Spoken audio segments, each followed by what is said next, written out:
ఓం శ్రీ గణేశాయ నమః. ఓం శ్రీ మహాసరస్వత్యై నమః. ఓం శ్రీ సీతారామాభ్యో నమః. శుక్ల అంబరధరం విష్ణుం శశివర్ణం చతుర్భుజం ప్రసన్నవదనం ధ్యాయేత్ సర్వవిఘ్నోపశాంతయే. కూజంతం రామ రామేతి మధురం మధురాక్షరం ఆరుహ్య కవితాశాఖం వందే వాల్మీకి కోకిలం. రామాయ రామభద్రాయ రామచంద్రాయ వేధసే రఘునాథాయ నాథాయ సీతాయ పతయే నమః. జై శ్రీరామ్. అత్యంత రమణీయమైన అద్భుత సుందర కావ్యమైనటువంటి సుందరకాండ నిత్య పారాయణలో భాగంగా మనం ఈరోజు 45వ రోజుకు చేరుకున్నాము. ఈరోజు మనము 51వ సర్గము ప్రారంభించుకోబోతున్నాము. ఇందులో మనకు హనుమంతుడు రావణుడకు హితమును ఉపదేశించుట గురించి తెలుసుకోబోతున్నాము. చాలా చాలా బాగుంటుంది. చివరి వరకు స్కిప్ చేయకుండా చూడండి. జయ శ్రీరామ్. మహాపరాక్రమశాలి అయిన హనుమంతుడు మిక్కిలి బల పరాక్రమములు కల ఆ రావణుడిని చూచి ఎట్టి తత్తరపాటు లేకుండా అర్థవంతమైన మాటలను ఈ విధముగా అతనితో పలికెను. సుగ్రీవుని సందేశముతో నీ లంకానగరమునకు వచ్చి తిని సోదరుని వలె నీ హితమును గోరు వానర రాజైన ఆ సుగ్రీవుడు రాక్షసరాజువైన నీ క్షేమ సమాచారములను అడిగెను. మహాత్ముడు నీకు సోదరతుల్యుడు అయిన ఆ సుగ్రీవుని సందేశమును వినుము. ఇది ధర్మార్థములతో కూడినది. ఇహపరలోకముల యందు శ్రేయస్సును గూర్చున్నది. దశరథుడు అను పేరుగల ఒక మహారాజు కలడు. అతడు రథాస్వ గజ బలములు కలవాడు. లోకమునకు తండ్రి వంటివాడు, బంధువు, ఇంద్రుని వలె మహా తేజస్శాలి కూడాను. అతని పెద్ద కుమారుని పేరు శ్రీరాముడు. అతడు ఆజానుబాహుడు, ఎల్లరకును ప్రియమును గూర్చువాడు, సర్వసమర్థుడు, మహాపరాక్రమోపేతుడు, ధర్మ మార్గానువర్తుడు. అట్టి శ్రీరాముడు తండ్రి ఆజ్ఞానుసారము సోదరుడైన లక్ష్మణుడితో భార్య అయిన సీతాదేవితో రాజ్యమును వీడి దండకారణ్యమును ప్రవేశించెను. ఆయన భార్య అయిన సీతాదేవి మహాసాధ్వి. ఆమె మహాత్ముడు విదేహరాజు అయిన జనకుని యొక్క కుమార్తె. ఆమె దండకారణ్యమునందు అపహరించబడినది. ఆ రాజపుత్రుడు తమ్ముడైన లక్ష్మణస్వామితో కూడి ఆ సీతాదేవిని వెదకుచు ఋష్యమూక పర్వతమును చేరి సుగ్రీవునితో కలిసెను. సీతాదేవిని వెతికించుటకు సుగ్రీవుడును, వానర రాజ్యమును సుగ్రీవునికి రాజుగా చేయుటకు శ్రీరాముడు ఇరువురు కూడా ప్రతినలు పూనిరి. పిదప రాజకుమారుడైన ఆ శ్రీరాముడు వాలిని యుద్ధమునందు హతమార్చెను. అతడు సుగ్రీవుడిని వానర భల్లూకములకు ప్రభువుగను కిష్కిందకు రాజుగను చేసెను. వానర ప్రముఖుడైన వాలి నీకు ఇంతకు ముందే తెలుసును కదా. శ్రీరాముడు ఆ వానర ప్రముఖుడిని ఒకే ఒక్క బాణముతో రణరంగమున హతమార్చెను. సత్యసంధుడు వానర రాజు అయిన సుగ్రీవుడు సీతాన్వేషణ తత్పరుడై అన్ని దిశలకును తన వానరులను పంపెను. లక్షల కొలదిగానున్న ఆ వానరులు సకల దిశలయందు, భూమండలమునందు, పాతాళమునందు, ఆకాశమునందు ఆమెను వెతుకుచున్నారు. వారిలో కొందరు గరుత్మంతుని వల్లే ప్రకాశము గలవారు, పరాక్రమశాలురు. మరికొందరు వాయువేగముతో సాగిపోగలవారు. మహాబల శౌర్యములు గల ఆ వానర వీరులు అడ్డులేని గమనము గలవారై ఎక్కడికైనాను శీఘ్రముగా వెళ్ళగలరు. నా పేరు హనుమంతుడు. నేను వాయుదేవునికి పుత్రుడను. సీతాదేవి కొరకై 100 యోజనముల పొడవుగల సముద్రమును లంఘించి ఆమె జాడను తెలుసుకున్నటికై తీవ్ర వేగముతో ఈ లంకకు వచ్చి తిని ఆమెను అన్వేషించుచు తిరుగుచున్న నాకు ఆమె ఇచ్చట కనపడినది.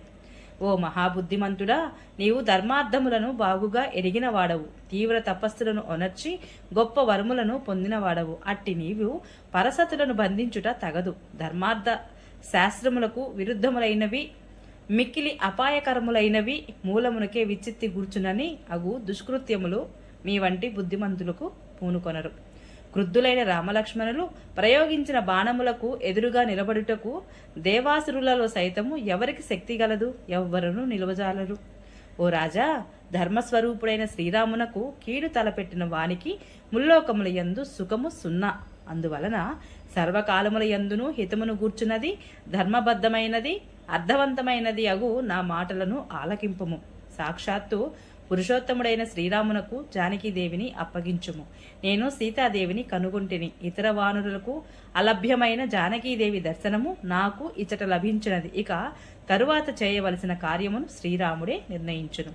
శ్రీరాముడిని స్మరించుచు ఇచట శోకాకులి అయ్యున్న సీతాదేవిని నేను చూచితిని. నీవు అపహరించి తీసుకుని వచ్చిన సీతాదేవి నిన్ను నీ లంకను కాటువేయుచున్న 5 పడగల ఆడు సర్పమని నీవు ఎరుంగకున్నావు. ఆమె నీ పాలిటి మృత్యుదేవత సుమా.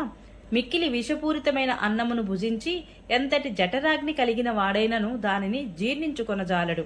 అట్లే ఎంతటి పరాక్రమవంతులైనను ఆ సురాసురుల సైతము సీతాదేవిని వశమనర్చుకొనజాలరు. నీవు ధర్మమును ఆచరించుచు పెక్కు కష్టములకు ఓర్చుకొని తపస్సు చేసితివి. తత్ఫలితముగా మరణము లేని వరమును పొందితివి. అట్టి తప ప్రభావమును చేతులారా నాశనము చేసుకునుట యుక్తము కాదు. కఠినమైన తపశ్చర్యల ఫలితముగా నీవు దేవతల వలన కాని అసురుల వలన కాని మరణము లేకుండా వరమును పొందితివి. అయినను నీ మరణమునకు అనివార్యమైన గొప్ప హేతువులు కలవు. దేవతలు, అసురులు, రాక్షసులు, దానవులు, గంధర్వులు, యక్షులు, నాగులు మొదలగు వారిలో సుగ్రీవుడు ఏ జాతికిని చెందినవాడు కాడు. శ్రీరాముడు కూడా మానవుడు. సుగ్రీవుడు కపీశ్వరుడు. కనుక ఓ రాక్షసరాజా, నీ ప్రాణములను ఎట్లు కాపాడుకొనగలవు? ధర్మఫలము అధర్మ ఫలము ఎప్పుడునూ కలిసి ఉండవు. ధర్మకార్యము శుభఫలమును, అధర్మ కార్యము అశుభ ఫలములను ఇచ్చును. ధర్మ కార్యాచరణం వలన అధర్మ కార్యఫలము నశింపదు. అవశ్యమనుభోక్తవ్యం కృతం కర్మ శుభాశుభం అని కదా ఆర్యోక్తి. నీవు ఆచరించిన ధర్మఫలము పూర్తిగా నీకు లభించినది. ఇందు ఏమాత్రము సందేహము లేదు. ఇప్పటి నీ అధర్మ ఫలమును శీఘ్రముగానే పొందగలవు.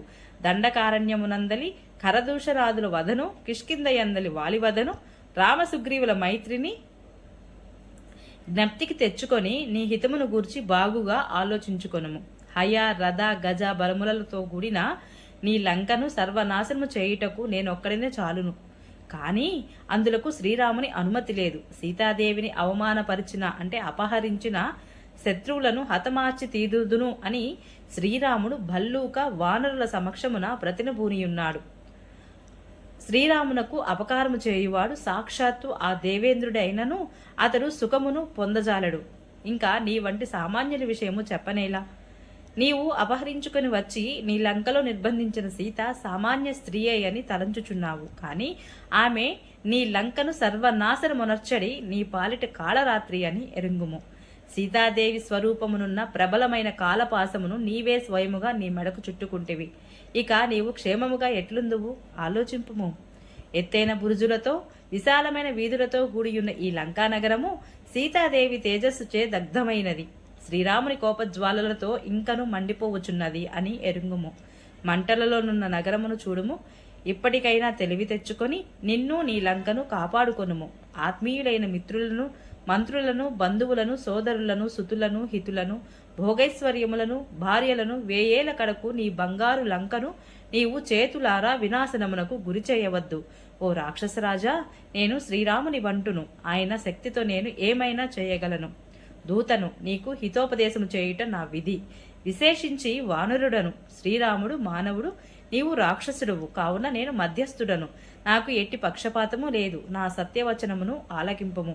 మహాయశస్వి అయిన శ్రీరాముడు రుద్రుని వలె సమస్త లోకములను సంహరించగలడు. పంచభూతాత్మకములైన చరాచరములతో నిండిన వాటన్నింటినీ మరలా అదే విధముగా క్షణకాలంలో సృష్టింపగలడు. దేవతలలో, అసురులలో, నరేంద్రులలో, యక్షులలో, రాక్షసులలో, విద్యాధరులలో, సమస్త గంధర్వులలో, నాగులలో, సిద్ధులలో, కిన్నెరులలో, పక్షులలో, సకల ప్రాణులలో ఎవ్వరునూ విష్ణుతుల్య పరాక్రముడైన శ్రీరాముడిని ఎదిరించి యుద్ధము చేయుటకు ఏ విధముగానైనను, ఎచ్చటనైనను, ఏ కాలమునందైనను సమర్థులు కారు. సకల లోకములకు ప్రభువు రాజశ్రేష్ఠుడు అయిన శ్రీరాముని ఎడ ఈ విధముగా ఘోరమైన అపరాధమును గావించి ఇక నీవు జీవించియుండుట అసాధ్యము. ఓ రాక్షసరాజా, దేవతలు, దైత్యులు, గంధర్వులు, విద్యాధర, నాగ, యక్షులు మొదలైన వారు విడివిడిగా కాని కలిసి గాని ముల్లోకాధిపతి అయిన శ్రీరామునకు ఎదురుగా యుద్ధముల యందు నిలువజాలరు. సమరమున శ్రీరాముని చేతిలో చావు ముడిన వానిని స్వయంభువు చతుర్ముఖుడు అయిన బ్రహ్మగాని, త్రినేత్రుడు కాని, త్రిప్రాంతకుడు అయిన రుద్రుడు కాని, మహేశ్వర సంపన్నుడు అయిన సురపతియు అయిన దేవేంద్రుడు కాని రక్షింపజాలరు. అనగా అట్టి వాణిని ఎవ్వడూ రక్షింపలేడు. నిర్భయముగా మాట్లాడుచున్న హనుమంతుని యొక్క సహేతుకుములైన తనకు అప్రియములైన హితవచనములను సాటిలేని వాడగు ఆ రావణుడు వినెను. పిమ్మట అతడు కోపముతో గుడ్లు ఉరుముచు ఉన్నవాడై ఆ వానరోత్తముడిని చంపుము అని ఆదేశించను. వాల్మీకి మహర్షి విరచితమై ఆది కావ్యమైన శ్రీమద్ రామాయణమునందలి సుందరకాండమునందు 51వ సర్గము సమాప్తము. జై శ్రీరామ్. ఈరోజు పారాయణ ఇంతటితో సమాప్తం. ఈ వీడియో మీకు నచ్చినట్లయితే please subscribe my channel, like, share, comment please. Thank you.